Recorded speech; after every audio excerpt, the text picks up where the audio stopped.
So as it's Easter, I thought I'd walk through some of my favourite Call of Duty Easter eggs. These are in no particular order, but let's get started with the video. The first Easter egg we're going to be taking a look at is in Modern Warfare 2. It is the museum level that can be unlocked right after you finish the single player campaign. And it allows you to walk around and look at all these exhibits from the single player levels, and it allows you to access some unreleased camos and weapons that weren't in the single player or the multiplayer. For example, I pick up the Zebra camo on the FAMAS right here.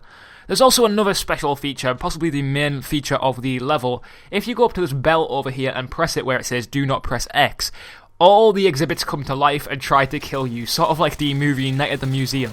It's pretty insane, it's a fun little mini game, and it's a fun little Easter egg to find after you've completed the single player campaign. So this next Easter egg is actually in the single player campaign of Call of Duty Black Ops. You can find it in the mission numbers. Right at the start of the mission, if you run to the right hand side here, you're going to see this photograph on the wall, and you'll actually see a person and a briefcase.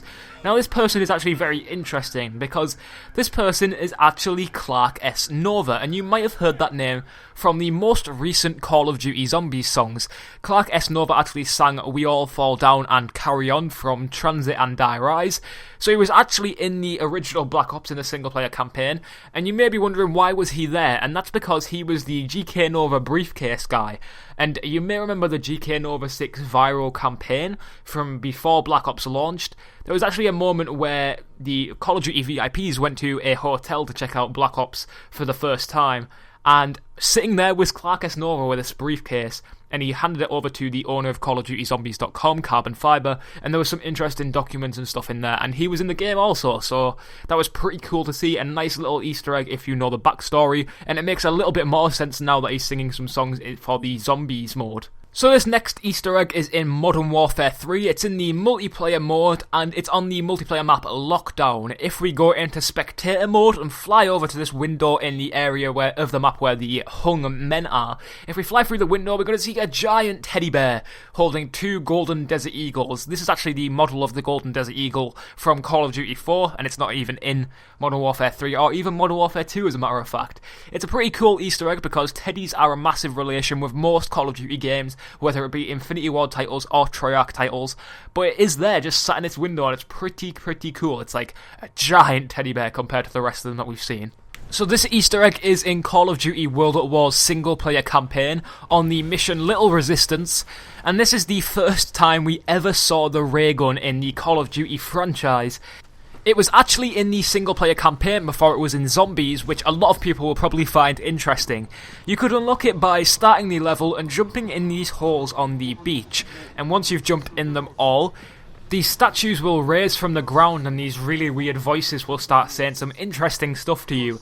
And then in the mouths of all of these statues will be a ray gun, and you can use it in the single-player campaign. Very interesting to see that it's become such a phenomenon in Zombies after this, but of course this was technically the first place you could find it in World at War, because originally Nazi Zombies wasn't unlocked until after you completed the campaign, so you were most likely to come across this before you came across it in the Zombies game mode. That's pretty interesting for all the newer zombie players that didn't play World at War. There you go, that's where your precious ray gun came from. Alright, so this one is actually in Black Ops 2. This is in the Zombies map Die Rise, and you probably know this Easter egg. This is the PhD Flopper Easter egg. You can see the PhD Flopper machine if you go down the elevator shaft that just drops down. You'll be able to see it at a quick glance through one of the doors here. It's a massive troll by the Treyarch Zombies team. You cannot access it, you cannot buy PhD Flopper, you cannot in any way get PhD Flopper on the Zombies map Die Rise. It's one huge troll from the Zombies team, and it's a fantastic little Easter egg because it got so many people worked up for many weeks as people tried to find out how to get it. Turns out you can't in the long run, but it is a funny little Easter egg that I liked a lot. So the next one is in Call of Duty Black Ops, also in the mission numbers in the single player campaign.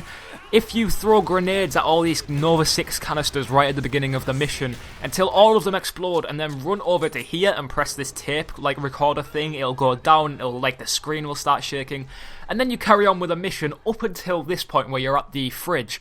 wait until the AI to move the fridge, and then walk into this little room area and press the other tape recorder, and you'll start seeing the screen shaking and some numbers will start playing, and then the thunder gun from the zombies mode will pop out of the wall, and you can use the thunder gun in the single player campaign. Very reminiscent of the ray gun from World at War, obviously. That little Easter egg in Little Resistance. Probably the reason they did this. You can actually hear some zombie moans every now and again when you use this. Very, very cool Easter egg for all the zombie fans, and it actually helps if you're doing like a veteran playthrough and stuff like that. So yeah, cool little Easter egg. So this one is in the Modern Warfare 2 single player campaign on the mission Wolverines, and this is the Defend the Burger Town mission. And when you get to this area where you see Burger Town, there's the taco restaurant and there's Nate's. I think the bar's called Nate's. This place is actually based off somewhere in real life. It's based off somewhere in Vancouver, Washington, in the United States of America. And basically there's an actual burger place, an actual Taco Bell, and I believe what used to be a TGI Fridays. Don't think it is anymore, but you can actually find this place in real life. And I've actually found some images from Google Maps and compared them side by side with some images I took in Modern Warfare 2. And you can see them right here on the screen. They are identical, they are the same place. It's completely based off somewhere in real life, and someone actually did a video where they drove around the area and actually did the same route in Modern Warfare 2. A very, very cool little find. It could be argued that this isn't exactly an Easter egg, but I think it is, because you've got to do a little bit of digging to find out exactly why this area is important. It's pretty cool that they've actually focused on an area in real life and replicated it in the game. So this next one is in Call of Duty Black Ops 2. And this is in the multiplayer map Meltdown. This is a small little Easter egg, and obviously, you know, Meltdown has a lot of nuclear reactors and nuclear power plant sort of stuff going on. If you walk into the power plant itself and go up the stairs, you can actually see some pink donuts on the table, and you could probably recognise where this is from. Who is famous for eating donuts and working in a nuclear power plant? Homer Simpson, of course. This is a Simpsons reference, Simpsons Easter egg. It's very, very cool, very small little Easter egg, but it's a nice nod to the TV show. So this one is in the Call of Duty Black Ops Zombies map Ascension, and this is the birth of the big Easter egg. This is the Mystery Man Easter egg.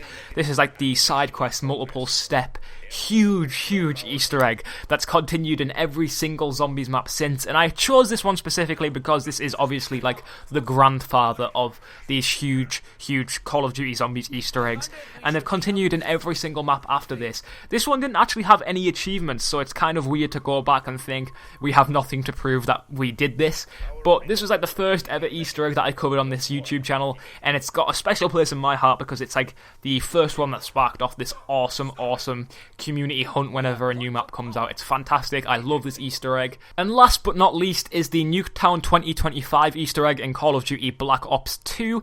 This is the one where you shoot off all the mannequins' heads that are on the map in under 2 minutes, I believe, and it actually allows you to play some classic Activision games. So once you shoot all the heads off, run to the big screen in the middle of the map that I believe usually says Welcome to Nuketown 2025. Instead, it's going to show the classic Activision logo, and if you go on it and press X, you're going to be able to play some classic Activision games. Very cool little Easter egg, actually very similar to the Nuketown Easter egg in Call of Duty Black Ops 1. Very different outcome, of course, but similar method of doing it. But anyway guys, that's the end of the video. Go ahead and leave your favourite Call of Duty Easter egg in the comments section below. Thanks for watching, and goodbye.